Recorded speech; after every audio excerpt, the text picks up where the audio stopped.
काय झालंय तुम्ही वापरले स्वतः आज म्हणजे आता माझं एवढंच म्हणणं शेतकऱ्याला प्रत्येक शेतकऱ्यांनी एक थोडस 4-5 बॅग देऊन थोड्या क्षेत्रावर ट्रायल घेतली पाहिजे ट्रायल घेतली पाहिजे तेव्हा तुमचं कॉन्फिडन्स वाढणार आहे. आता हे नवीन शेतकरी आले आमचे जोडीदार आहेत त्यांना पण मी सांगितलं पण ह्यांनी बाग बघितल्यापासून त्यांचं आता मन कन्फ्युज झालं की आता आपण पण हेच वापरायचं आणि आता त्यांचा धरणारा प्लॉट आहे 3 एकराचा. डाळिंब तुमचं किती एकर आहे? 3 एकर आहे. 3 एकर आहे.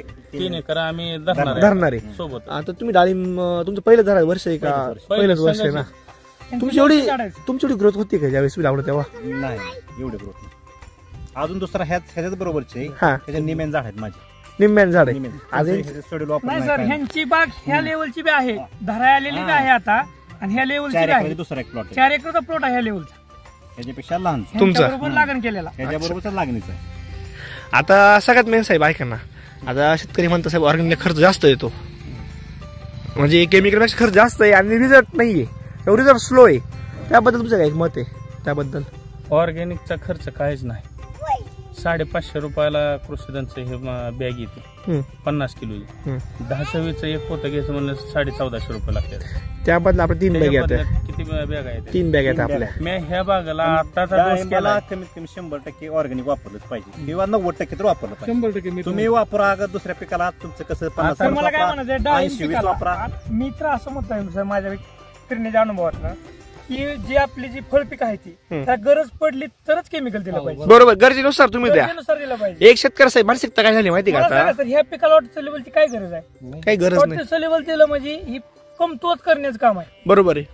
तुम्ही त्याऐवजी ना त्या पैसे तुम्ही ना 4 गुणी आणा तेवढंच टाका. वॉटर लेवलची एक बॅग 3000 ला आहे. 3000 6 पोत्याचा प्रत्येक झाडाला अर्धा किलो डोस होतो. परत तुम्ही रोज रिपीट करा, तुम्हाला फायदा भेटेल. म्हणजे काय होईल, तुमचं झाड वीक होणार नाही.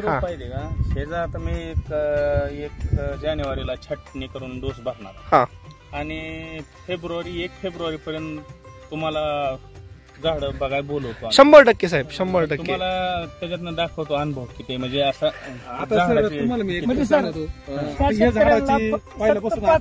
हो ह्या शेतकऱ्यांना तुम्ही सांगा, शेतकरी बोलतात त्याच्यानी 5 महिन्यात एवढं कॉम्पिटिशन आहे. ती काय म्हणतात मी तुम्हाला आजपासून 2 महिन्यात ती झाडं बघा केवढी करून बघतो. म्हणजे त्याला आज कॉन्फिडन्स आलाय ना, कॉन्फिडन्स तेवढा म्हणजे ते आज स्वतः सांगताय, आम्ही सांगत नाही, कंपनीवाले कुणी सांगत नाही. टार्गेट आहे सर की हे झाडाने ग्रोथ ही जर चांगली बसली तर फेब्रुवारी मार्च किंवा एप्रिल धरायचं टार्गेट आहे. 100% साहेब धरायचं टार्गेट. तुम्हाला एक सांगू साहेब, तुम्ही जर याला 1.5-2 महिने जर बेसलोच रिपीट केला, भले तुम्ही 2 किलो टाकायचं ना, तुम्ही अर्धा किलो टाका.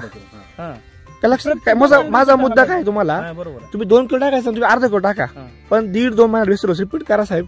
आणि तुम्ही ग्रोथ सांगा मला काय होती ते. सॉइल आणि कृषीधन आणि मायक्रोरायझा ह्या 3 गोष्टी तुम्ही सातत्याने वापर करा प्लॉट मध्ये. आणि क्रॉप आणि फ्रूट ह्या गोष्टी वापर करा साहेब. तुम्हाला कुठल्याही प्रकारचं वॉटर सोल्युबल, कुठल्याही प्रकारचे रासायनिक औषधे त्याला घ्यायची गरज पडणार नाही. तुम्ही हलका फक्त मोबाईलवर तुम्ही नीमकरण वगैरे फवारू शकता. तुम्ही एवढ्याच गोष्टी करा साहेब. तुमचा 100% प्लॉट तुमचं म्हणणं आहे ना मार्च धरणार तुम्ही 100%. आणि आपण आता हा जो व्हिडिओ करायला पहिल्यापासून आपण स्टेप बाय स्टेप म्हणजे शेतकऱ्याला पूर्ण गायडन्स भेटणार. म्हणजे आपल्याला शेतकऱ्याला दाखवायचं की ऑर्गॅनिक मध्ये सुद्धा शेती चांगल्या प्रकारे होते हे तुमच्या आता वापरण्यावर लक्षात आलं. आता शेजारचे शेतकरी आपल्या जवळपास सगळेच आलेले लोकांना आता लक्षात यायला लागलं की ऑर्गॅनिक पर्याय नाही. हे 2-4 दिवसात म्हणजे हे बागाचं जर हे झालं आपलं म्हणजे मी तर करणारच आहे. आता हे आमचं मित्र विनोद खोत्रे हे तर आलेलंच आहे. नवीन बागाला पण वापरणार आहे.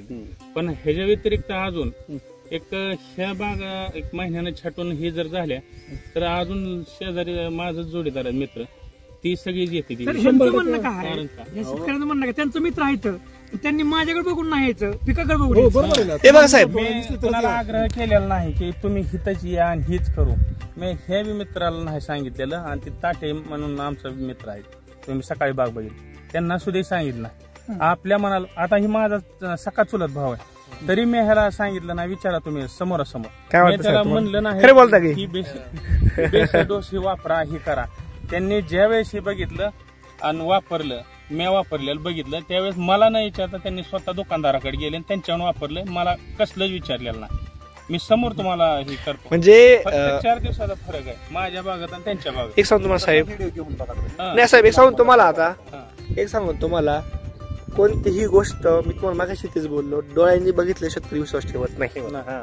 तुम्ही बरं 24 कॅरेट सोनं असू द्या किंवा काही असू द्या, पुरावा पाहिजे हो सर. हा बरोबर आहे, पुरावा. कंपनी किंवा मी कंपनीचा प्रतिनिधी आहे त्यांनी सांगितलं नाही पाहिजे, शेतकऱ्याला सांगितलं पाहिजे. बरोबर आहे, माऊथ पब्लिसिटी झाली पाहिजे तुमची ऑटोमॅटिक. आणि आपण प्रत्येक व्हिडिओ मध्ये शेतकऱ्याचा नंबर देतो. आता एवढ्या बाग आहेत, प्रत्येक शेतकऱ्याने शेतकऱ्याला विचारायचे फोन करून, डिस्ट्रीब्युटरला फोन करायचा नाही. तर तुमचे 2-4 जर बागा चांगल्या आल्या पहिले आपण पहिल्या वापर दाखवतो मालासाठी. आता हा जी टेक्नॉलॉजी वापरली एसबीटी, बरोबर आहे, त्याबद्दल तुम्ही आपल्या शेतकऱ्यांना काय संदेश देऊ शकता एसबीटी बद्दल?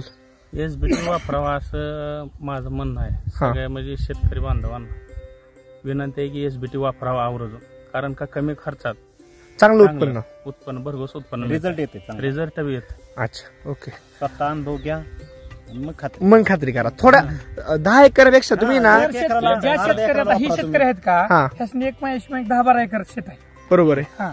ह्यांनी सुरुवातीला पेरू सुरुवात केली, अर्धा 2 एकरवरती, 2 एकरवरती. बरोबर आहे. शेतकऱ्यांनी 10-15 एकर शेती असेल का, त्यांनी 1 एकरावर सुरुवात करायची, बरोबर आहे. जर त्यासनी 1 एकराच्या पिकात आणि बाकीच्या क्षेत्रात जर नाही फरक वाटला तर त्यांनी कधीच टेक्नॉलॉजी वापरायची नाही. बरोबर. बोला सर, काय म्हणता?